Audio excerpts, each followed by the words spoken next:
Hey everyone, welcome back to the channel. Glad to have you here. Today I'm going to go look at the truck, and it's not too far away. It's down in Oklahoma City, a couple hours away. It's a regular cab.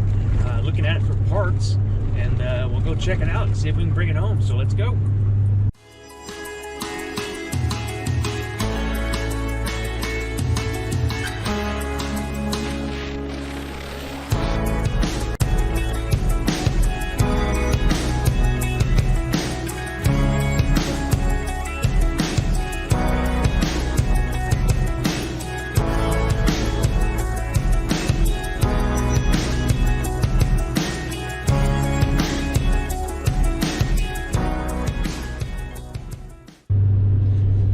Hey guys, well today found a truck that looked like it might be a good truck for some parts. It's a 70 F100 long bed. Has it's actually winter green, which is the same color as that crew cab, the crew cab special we have, the 72 crew cab special. It's the same color of it. Although I'm planning on repainting that truck, it's nice to have one that's the same color for parts. Just you know, so all the stuff that's hard to get to with paint, you don't have to worry about getting it all covered up if you're changing the color on something like the bed, in the bed pockets and stuff. But this truck is that color, and looks like it has a pretty decent bed on it. The seller said the inside of the bed is all good. It's got a whole bunch of junk in it, so you can't tell in the pictures, unfortunately. But he said it looks good. Has a little bit of dent on one of the sides. It doesn't look like it'd be too bad to fix. It's a 1970. So it has the correct year cab for the Highboy project I want to do, that 72 Grabber Blue truck. I know I mentioned about that 69 cab I have that's real mint condition, about using that, but the fuel tank mounts and the cab mounts are different on those trucks, so that kind of was bugging me. Was actually just looking at it this morning thinking I need to get that in the shop and get it all stripped down and get it ready for paint. But this truck popped up. I thought, well, what are the chances are it's rust free and we can go pick it up and have the right year cab. So I'm gonna go down and look at it. Hopefully it's rust free. I've tried the last two trucks I've tried to buy for this same, like, parts for the bed and the cab. Both of those have been rust free, real clean trucks, and then you get down there and the floor's got holes in it the size of Texas. So you know, just the thing you got to do when you're looking to buy trucks, you know, they're always in great shape and rust free when the seller's talking about them. But when you actually get down there and start digging in them, they usually aren't that perfect. But hopefully, I'm hoping this one is, and hopefully you guys get to see this one, because all the other ones, they just scrap all the footage because there's no point in showing you going down there and looking at a rust bucket. It's not too fun to watch. But hopefully I'll drag this one home. It looks really nice on the outside, so there's always hope. So we're gonna go down to Oklahoma City and take a look at it, and hopefully that guy's okay with me filming, and I'll get some footage for you guys when I'm there looking at it. If not, we'll get some footage when I'm got it on the truck and trailer and heading home, and hopefully we'll see you guys in a bit with the truck on the trailer. Hey guys, well, the truck's on the trailer, so that means I'm bringing it home, but it wasn't rust free. Get down there, and the cab supports are rotted out, the cab mounts are rotted out, the rear cab corners are rotted out. So this super clean truck that was supposed to be rust free, the guy crawled underneath it and checked before I came down here. Didn't want to waste my time. It turned out to be rusty, but you know, that's the way it goes. It's on the trailer, so I got him talked down to like half of the asking price, and the asking price was already cheap. So kind of twisted my arm and made me take it home, basically, for making me drive all the way down here, look at the rust bucket. But the bed is decent. The dent on the side's a little bit worse than I like to see, but it's definitely fixable. The inside of the bed looks good, so that's, you know, that's always nice to see. The bed floor and everything isn't all dented up. The wheelhouses aren't dented up and everything, so that part's good at least. And the doors on it, if it wasn't for the doors, I probably wouldn't be dragging it home. But it has some really nice doors on it, and a couple of West Coast Junior, the two-post swing lock, whatever they call them mirrors, not the three-legger, but the short ones, or the two-post anyway. Has a couple of good set of those mirrors, so that's good. That has a lot of value. So I think I got enough parts here. I might just rob the stuff I need out of it, and then see what I can get out of the rest of it, the cab and everything. Just sell it for, you know, whatever I can get out of it, 500 bucks or something, 400 bucks, just to get it out of my hair anyway. And see if somebody wants to fix it up. But let me get to a spot where I can stop. I gotta stop and check straps and everything, and I'll show you about this truck, and we'll check it out a little bit. Well guys, here it is, back at the shop. I filmed a little bit on the road, but the audio wasn't very good. There's some semis idling, so I'm just going to redo it here at the shop. But here's the truck. It's a 70 Explorer Sport Custom. It's got this 1 year only, I think it's 1 year only, Explorer green color, paint code 3. I thought it was what the 72 Crew Cab Special we have, winter green. I thought it was that, but turns out it's its own unique color. Had some damage here, that's why it was taken off the road. Ran into something here. No engine or transmission. It was told to me to be rust free, and the guy even crawled. I made the guy crawl underneath it and check, and he said, "Oh yeah, it's real solid, no rust." So I went ahead and drove down there, but as soon as I got there, you know, you could see the cab mount was caved in, and it's actually sitting on the cab there, that's sitting on the frame. The floors are rotted out of it. The cross member there is rotted out of it, and the cab mounts are starting, which I know it's not bad considering the way some of them are. There's some holes there, but for what I was wanting to use this cab for, that high boy over there, it wasn't good enough for me. But we were able to make a deal, and I think I can use the bed, and the doors look pretty good. So we'll use the doors and the bed, and maybe some parts off of this here for some other trucks. Might cut some of these rockers out for some of those crew cabs over there that have some rocker rot, and the roof is good too, so might use some of the roof for that that white crew cab over there, because it needs some roof patches.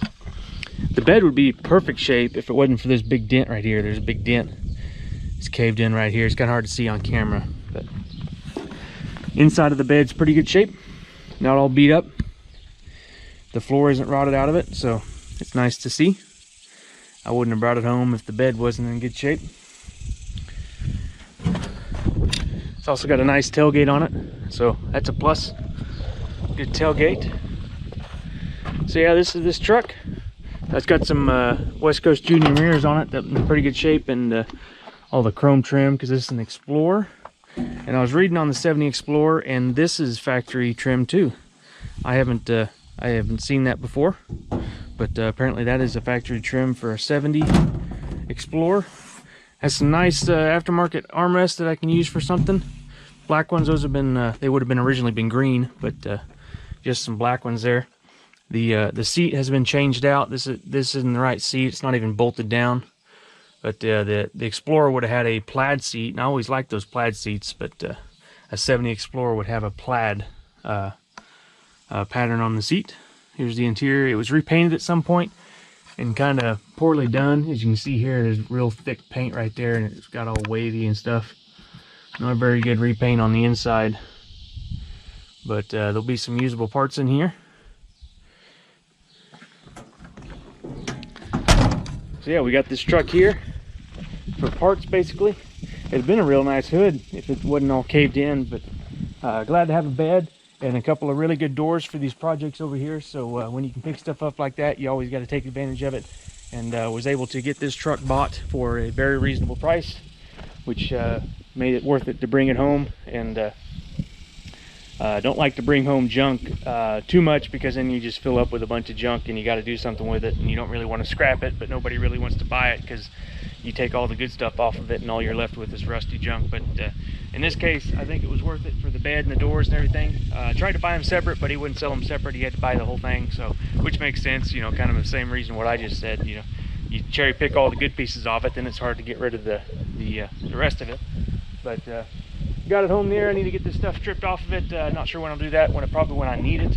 When it needs to go to the body shop, fix that dent in the bed, and yeah. So right now I just got to get it unloaded, and we'll get started on some of these projects here. But just a little quick episode. Just, you know, we don't really need to go too depth in this truck because it's not anything too crazy special. But quick episode, went down there and picked this thing up, and got some parts for these other trucks, so that's exciting to see. I think to make this episode a little bit longer, we're going to go check out the 97 F350 I picked up for the white crew cab, the frame for that. We'll go check that truck out because you guys haven't seen it yet, so let's go cut to that. Well guys, here's this 97. I was talking about, F350. And of course I wanted an F350 because it has the straight Dana 60 front axle. This is the same front axle that's in our Ultimate Highboy truck that I built. This is a 97, so it's a ball joint. It is not a kingpin, but for what I'm doing, ball joint will be just fine. Kingpin is known to be a little bit stronger, but this ball joint Dana 60 will be just fine for what we're doing. Disc brakes on the front. It has a Sterling 10 1/4 rear with drum brakes, which is a real heavy-duty axle, similar to the Dana 70. The size of the Dana 70, some of it's a little bit beefier. I'm not sure exactly the ring gear. I think this is like a 10 1/2 inch ring gear, but I'm not sure the size of the, or 10 1/4. There's a 10 1/2 and a 10 1/4. They're basically the same. Not sure the size of the Dana 70 ring gear. I think it's about that size. But anyway, Sterling rear axle. Real nice clean frame under this truck. It's a regular pickup bed. It's not a cabin chassis. I was kind of hoping it was a cabin chassis because then it'd have a 34-inch frame, but it has the 37-inch frame all the way back.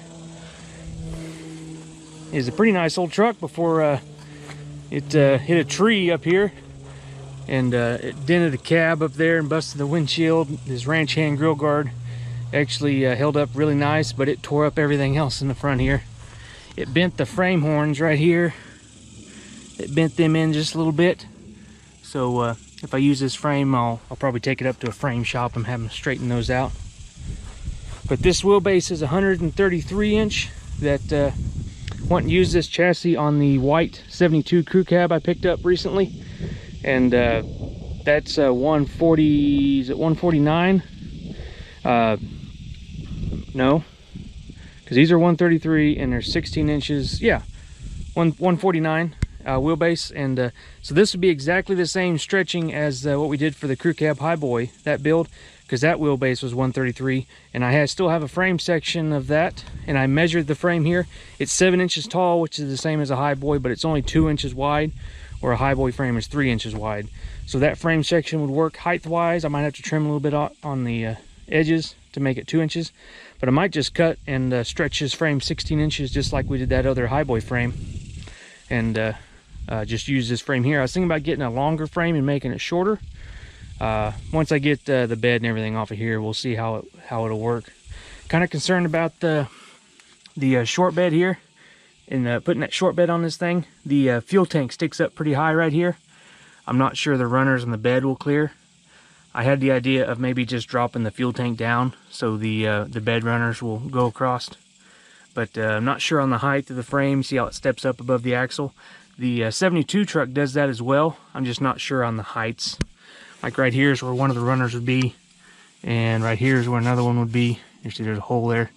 I'm not sure how that all lines up with the older stuff. But another thing I'm going to have to do is where this hole is, I'll have to weld a piece of metal sticking out further here because it's 34-inch frame. I'll just weld a tab out there, and basically all it has to do is hold the bed down. The frame's going to hold all the weight, so all that tab would have to do is just hold the bed, keep it from coming up, basically. So yeah, this is this truck. It runs. It's got a 460 in it. Let's see if it'll start. There's no coolant in the radiator because the radiator's busted. Let's see if this thing will start. It's been sitting here a few days.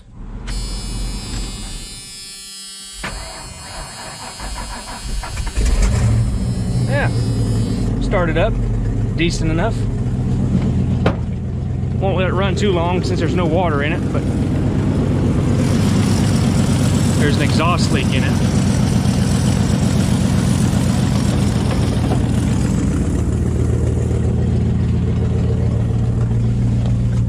Air conditioner blows nice and cold in this truck, which is nice.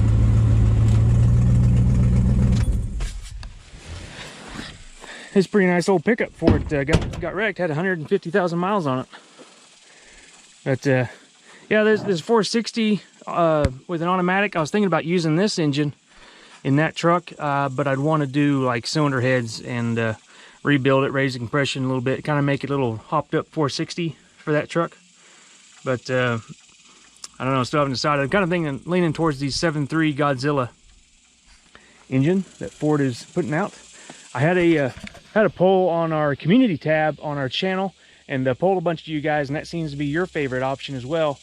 Keep an eye out for that kind of gut stuff, guys. If you're subscribed, hit the subscribe button and you'll get those notifications when I have polls and stuff, and I'll have behind the scenes photos in the community tab on the channel.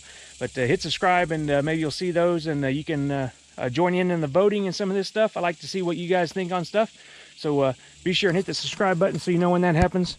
Otherwise, this is this truck here. Just thought I'd show it to you guys, since haven't shown it to you since I picked it up. It's like 3 or 4 weeks ago when I picked it up.